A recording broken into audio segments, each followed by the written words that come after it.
The Lord of the rings. ये कहानी middle अर्थ नामक स्थान पर होती है। वहाँ पर एल्स, ड्वार्फ और आदमी मिलजुल कर रहा करते थे। एक बार दुष्ट जादूगर जिसका नाम साउरॉन था, रिंग्स ऑफ पावर बनाता है और उन तीनों प्रजातियों को देता है। लेकिन उसने एक और रिंग बना रखी थी जिसकी मदद से वो उन तीनों रिंग्स को कंट्रोल कर सकता था। ये रिंग उसने माउंट डूम नाम के ज्वालामुखी में बनाई थी।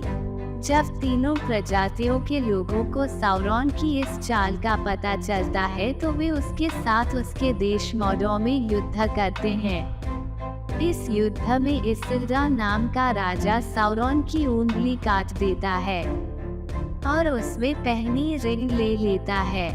इससे साउरॉन हार जाता है और आत्मा बनकर रह जाता है। कई सालों बाद इसिल्डा को रिंग के कारण घमंड हो जाता है और उसकी बुद्धि भ्रष्ट होने लगती है। वो खुद को सर्वोपरि मान लेता है। लेकिन एक दिन ऑक नाम के दानव उस पर हमला करके उसे मार देते हैं। रिंग नदी में गिर जाती है और फिर 2500 सालों तक उसका कोई अता पता नहीं चलता। एक दिन गोलम नाम के आदमी को नदी में वह रिंग मिलती है जो 4 सदियों तक उसके पास रहती है। लेकिन रिंग का उस पर भी बुरा प्रभाव पड़ता है। वो उसे लेकर पहाड़ की गुफाओं में चला जाता है और वहाँ एक विचित्र जीव में बदल जाता है। एक दिन उससे वह रिंग खो जाती है और बिल्बो बैगिंस नाम के एक हॉबिट को मिलती है। बिल्बो बहुत बेकदर हॉबिट था, इसलिए रिंग उस पर बुरा प्रभाव नहीं डाल पाती। वो अपने भतीजे फ्रोडो के साथ शायो नाम की जगह पर रहता था। एक दिन बिल्बो अपना 111वां बर्थडे मनाता है जिसमें उसका पुराना दोस्त गैंडाल्फ भी आता है। गैंडाल्फ एक जादूगर था। बर्थडे मनाकर बिल्बो एक नए एडवेंचर पर चला जाता है, मगर जाने से पहले वह उस जादुई रिंग को अपने भतीजे फ्रोडो को दे जाता है। बाद में फ्रोडो उस रिंग को गैंडाल्फ को दिखाता है। गैंडाल्फ उसे बताता है कि गोलम को ऑर्क्स ने पकड़कर टॉर्चर किया था। इससे गोलम ने उन्हें बता दिया कि रिंग शायो में बिल्बो के पास है, इसलिए अब ये जगह सेफ नहीं थी। इसलिए गैंडाल्फ फ्रोडो को वहां से किसी सेफ जगह जाने के लिए बोल देता है। फ्रोडो अपने बचपन के दोस्त समवाइस के साथ वहां से निकल जाता है। इसके बाद गैंडाल्फ अपने पुराने दोस्त सारुमन से मिलने इसिंगर चला जाता है। लेकिन वहां पहुंचकर उसे पता चलता है कि सारुमन भी साउरॉन से मिल चुका है और उसने फ्रोडो को ढूंढने के लिए नाज़गुल नाम के 9 मृत सिपाही शायर की तरफ भेजे थे। साथ ही वह गैंडाल्फ को अपने किले में कैद कर लेता है। उधर फ्रोडो और समवाइस ब्री नाम की जगह पर पहुंच गए थे जहां गैंडाल्फ उन्हें मिलने वाला था। वहीं उनके 2 दोस्त मेरी और पिपन भी उनसे आकर मिल गए थे। लेकिन गैंडाल्फ ब्री नहीं आ पाता क्योंकि उसे सारुमन ने कैद कर लिया था। परंतु वहां उन्हें स्ट्राइडर नाम का आदमी मिलता है जो एक योद्धा था। वो कहता है कि वो उन सबको रिवेंडल नाम की एल्स की नगरी तक सुरक्षित ले जाएगा।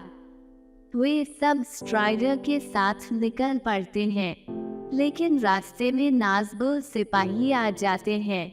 उनमें से एक फ्रोडो को मॉगुल नाम की तलवार से घायल कर देता है। स्ट्राइडर उन सबसे लड़ने लगता है। तभी स्ट्राइडर की गर्लफ्रेंड आवन वहां आ जाती है। वो एक एल्स थी और रिवेंडल की राजा एलरोंड की बेटी थी। वो फ्रोडो को अपने घोड़े पर बिठा के ले जाती है। कुछ नाज़गुल सिपाही उनका पीछा करने लगते हैं। एक नदी को पार करके आवन जादू से बाढ़ पैदा करती है जिससे सारे नाज़गुल उसमें बन जाते हैं। फिर वो फ्रोडो को अपने पिता एलरोंड के पास ले जाती है, जो उसे जड़ी बूटियों से ठीक कर देते हैं। वहीं फ्रोडो को गैंडाल्फ मिल जाता है। वो सारुमन की कैद से मुक्त होकर एक ईगल पर सवार होकर यहाँ तक आ गया था। साथ ही उसे अपने अंकल बिल्बो भी मिलते हैं। फ्रोडो उन्हें देखकर बहुत खुश होता है। रात को स्ट्राइडर भी वहां आ जाता है और आवन से मिलता है। वे दोनों एक दूसरे के प्रति प्यार का इजहार करते हैं। अगले दिन एल्फ का राजा एलरोंड कहता है कि उस रिंग को रिविंडर में रखना सेफ नहीं है, क्योंकि साउरॉन उन पर हमला कर सकता है। वो एल्फ, मेन और ड्वार्फ्स की मीटिंग बुलाता है, जिसमें सब डिसाइड करते हैं कि उस रिंग को माउंट डूम नाम के ज्वालामुखी की आग में डाल देना चाहिए, क्योंकि उसे खत्म करने का यही रास्ता था। फ्रोडो रिंग को माउंट डूम ले जाने के लिए तैयार हो जाता है। उसकी मदद के लिए बहुत से लोग आगे आ जाते हैं और इस तरह से उन सब की एक टीम बन जाती है, जिसे फेलोशिप ऑफ रिंग कहा जाता है। जाने से पहले बिल्बो फ्रोडो को अपनी स्टिंग नाम की तलवार देता है और मिथ्रल नाम की अभेद्य जैकेट भी देता है। अगले दिन सब लोग माउंट डूम के लिए निकल पड़ते हैं। सबसे पहले वे गैप ऑफ रोहन से निकलने लगते हैं, लेकिन गैंडाल्फ कहता है कि वहाँ सारुमन के जासूस थे। फिर वे कैरडरास नाम के पहाड़ों से जाने लगते हैं, लेकिन सारुमन अपने जादू से बर्फीला तूफान पैदा कर देता है। इसकी वजह से उन सबको माइंस ऑफ मोरिया से जाना पड़ता है, जो सबसे खतरनाक रास्ता था। अंदर पहुंचकर वे देखते हैं कि माइंस में रहने वाले सब ड्वार्फ्स मारे जा चुके थे। तभी उन पर ट्रोल्स हमला करते हैं। वे उनसे लड़ते हुए आगे बढ़ने में सफल हो जाते हैं, लेकिन अंतिम चरण पर बैलरॉग नाम का आग उगलने वाला दानव उन पर हमला करता है। गैंडाल्फ उससे लड़ता है और एक गहरी खाई में धकेल देता है, लेकिन गिरने से पहले बैलरॉग गैंडाल्फ को भी अपने साथ नीचे खींच लेता है। सबको लगता है कि गैंडाल्फ मारा जा चुका है। इससे सब लोग बहुत दुखी हो जाते हैं। इसके बाद फेलोशिप के लोग लॉथलोरियन पहुंचते हैं, जहां एल्फ की रानी उनका स्वागत करती है। वो